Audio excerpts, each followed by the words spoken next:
So shout out na naman tayo dyan, panibagong vlog, panibagong araw na naman po guys.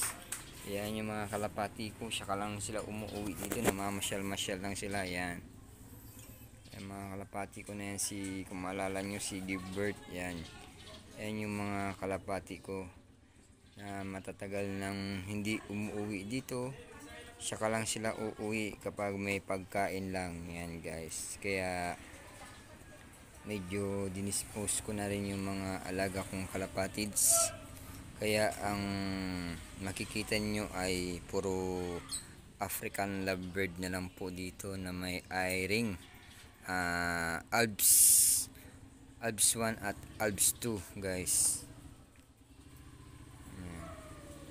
Yan, kumakain sila ngayon. So hindi ko kasi pwedeng anuhin yung ano nila, dahil yung personata ko na kulay blue opa ay matapang. Yan guys, so nanunuka po yun, kaya hindi ko matignan. Mabilis ang ano nila, pakiramdam nila. Yan guys, so umalis na yung mga kalapati ko na noon guys. Nakaalala lang sila, buti nga nakaalala pa guys.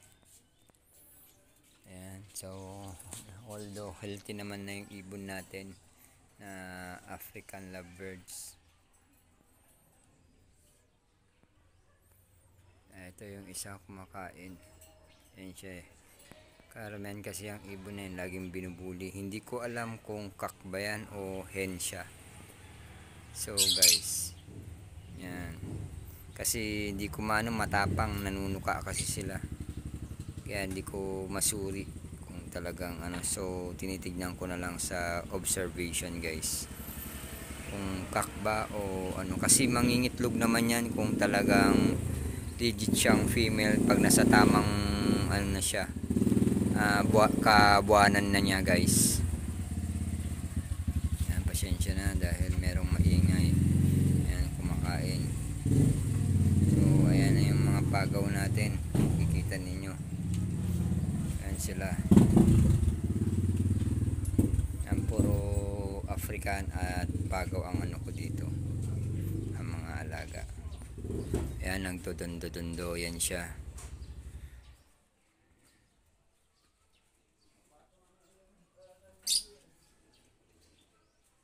Ito yung mga hybrid na ano ko, na tawag dito na African lovebird ko. Yan, eye-ring po yan, Albs 2. Ito naman may pagka Albs 1. Ito eye-ring hybrid.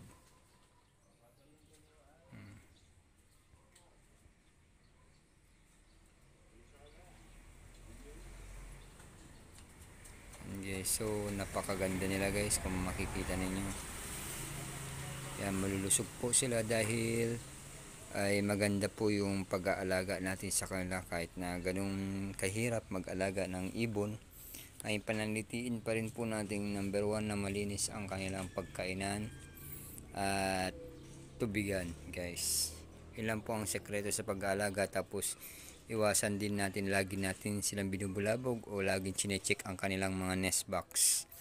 Yan, katulad ng pag-aalaga ko sa mga kalapati ko noon, ay hindi ko po sila iniistorbo. Ngayon nagsiralayasan lang po yung mga kalapati ko dito, gawa po ng pinupusa po sila guys. So umabot na po ng 200 yung kalapati ko dati dito.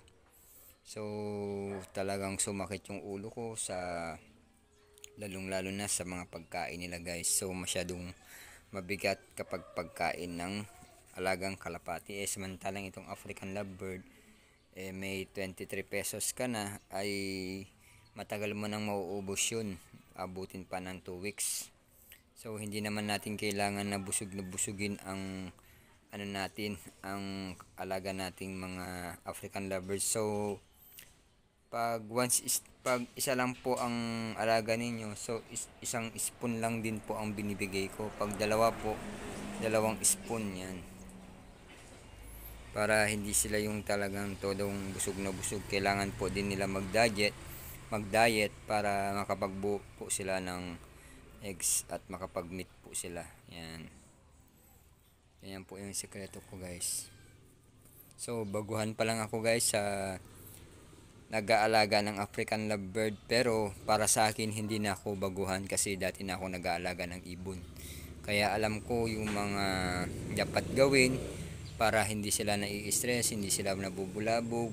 Sa kalabati naman kasi kapag binulabog mo, siyempre natural lalaya sila. Pag araw-araw mong ginagawa yun, nabubulabog sila. Aalis sila sa bahay ninyo.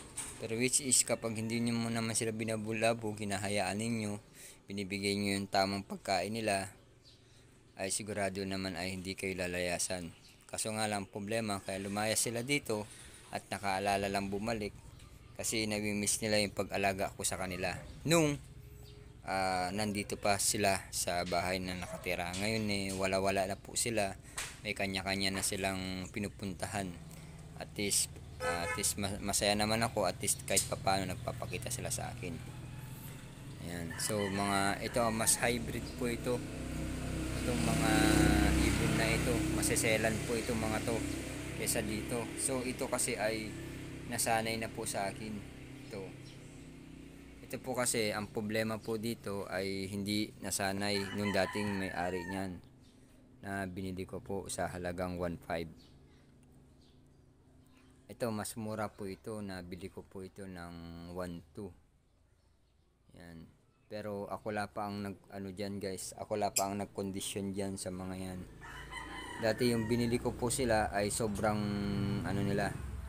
sobrang stress po nila, guys. Yan.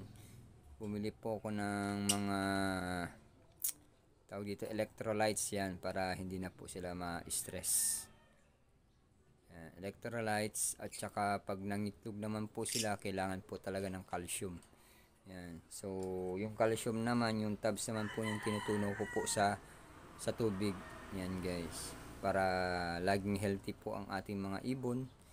Kung may sipon at naman po ay betracin yan guys, maganda rin yan. At ang kagandahan din po sa ay malunggay yan. Siguro naman sa mga ibang vlog, meron po nag-vlog niya ng mga pwedeng pakain po sa mga ibon na masustansyang pagkain na iba't ibang uri ng gulay. Yan guys. At dito na rin po nagtatapos ang aking vlog sa aking mga alagang mga ibon. Ayan, update ko po kayo. Yan, yung mga pagkain po nila. Yan. Kaso nga lang hindi ko po nakita sa inyo kung paano po ako nag-prepare kasi ayaw kong maistorbo yung mga visitor ko dito ng mga kalapati ko. Guys. Ayan. Bye-bye.